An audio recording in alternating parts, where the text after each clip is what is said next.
Writing the learning objective, or objectives, is a critical part of the instructional design process. A good learning objective doesn't only describe the behavioral change expected by the end, but it also justifies the existence of the course, determines the content and the structure of it, helps to direct the learner's attention, and indicates the success of the course. However, with frameworks such as Bloom's Taxonomy, the ABCD of learning objectives, and performance goals thrown around, it is easy to get confused.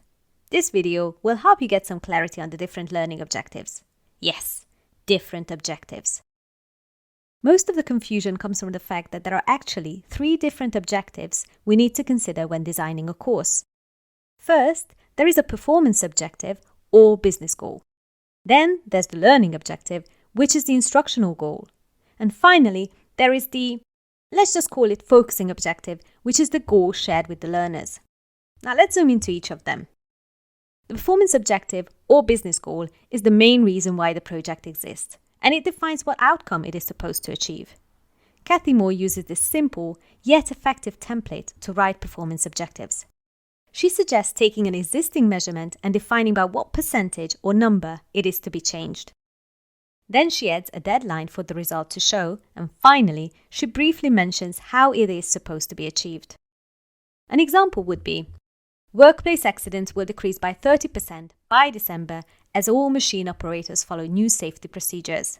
Or, claims to HR will be processed within 5 days by the second quarter as HR personnel use the fast-track workflow method. As you can see, the wording can change slightly, but the essence is the same. What's important is to identify the performance gap, define a measurable success criteria, and set a deadline. At this stage, it is not important to define exactly what the new safety procedures or the fast-track workflow method are. They can be outlined later. The performance objective sets a target for the future, while the learning objectives define the steps to be taken to ensure that the target is achieved. This is where we zoom into the last, as people do something part of the performance goal. Let's go back to our examples. The questions at this point are, who will have to take some action? What specific tasks or behavior will they be able to demonstrate by the end?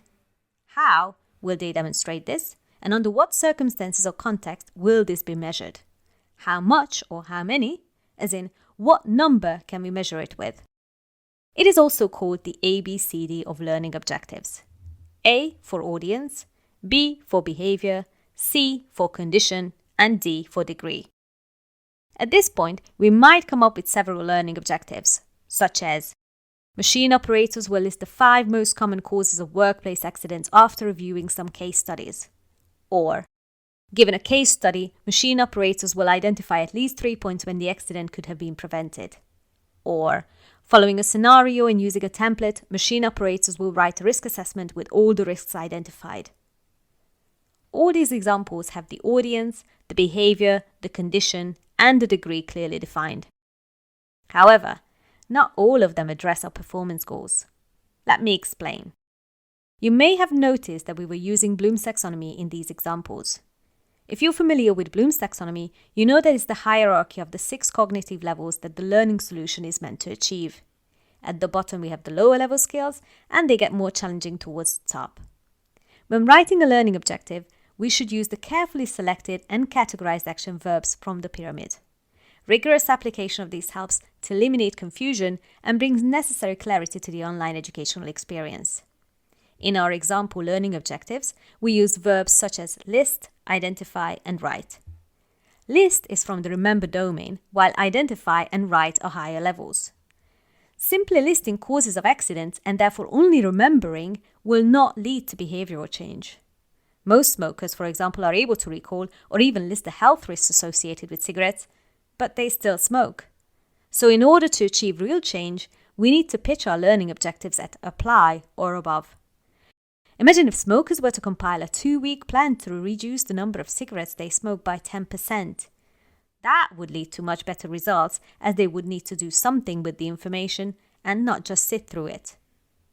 So unless we are creating an onboarding training where we only want the learners to be able to recite the company's values, for example, using verbs from the remembering or understanding domain are to be avoided. If you're thinking that, surely, we need to learn to crawl before we walk, and therefore the lower levels from Bloom's taxonomy are there to establish the foundations before applying them, you are right. When creating training, we scaffold the content and build it starting with the most essential things. However, if machine operators need foundational training, we should probably create 2 courses, or at least modules, and not just one. The first course would address the basic skills from the lower domains, and the next course would ensure that these skills are applied at least. The other 2 learning objectives are practical and would help us achieve the performance goal. However, there is one more thing to consider here, and that is instructional alignment. Instructional alignment is ensuring that our learning objectives, the assessment of these learning objectives, and the instructional strategies are aligned. That's why we should consider the way we would measure the learning outcome early on and ensure that everything reinforces that. Because of that, it is generally considered best practice to only include learning objectives from the same or adjacent domains from Bloom's taxonomy. Our remaining learning objectives come from the apply and analyze domains. Since these are right next to each other, they more or less align and therefore can become our learning objectives. One last note, since learning objectives should follow the ABCD frame and they need to be measurable, we should avoid using unquantifiable verbs such as understand or appreciate. The last 2 types of objectives were for the instructional designer to define the goals, the scope, the outline, etc. of the course. Now the question is, do the learners need to be presented with these objectives? The answer is yes and no. Yes, studies suggest that sharing the objectives with the learners help them focus on the skills that are targeted in the learning solutions. If they know what they are to take away from the course, they will pay more attention to these important parts and will retain more information. At the same time, the answer is also no. We don't need to bore, or even worse, confuse the learners by using words such as synthesize or appraise. The verbs from Bloom's taxonomy were for our own internal purposes and not for the learners. Therefore, at the beginning of the course, it is beneficial to tell the learners what they are to expect, learn, or take away from the course, but we should do it in their language. For our previously used example, we had 2 very specific learning objectives, but we might just say this to the learners. This session is to make you aware of some of the common hazards and introduce you to a new set of safety procedures to ensure your safety while operating machines. Some conservative instructional designers might disagree with it, but it's okay not to use the "by the end of this lesson" formula, and the word understand is a perfectly normal word to use with our learners. At the end of the day, it is for the learners. Hopefully, this lesson has achieved its objective and you will be able to write effective performance, learning and focusing objectives.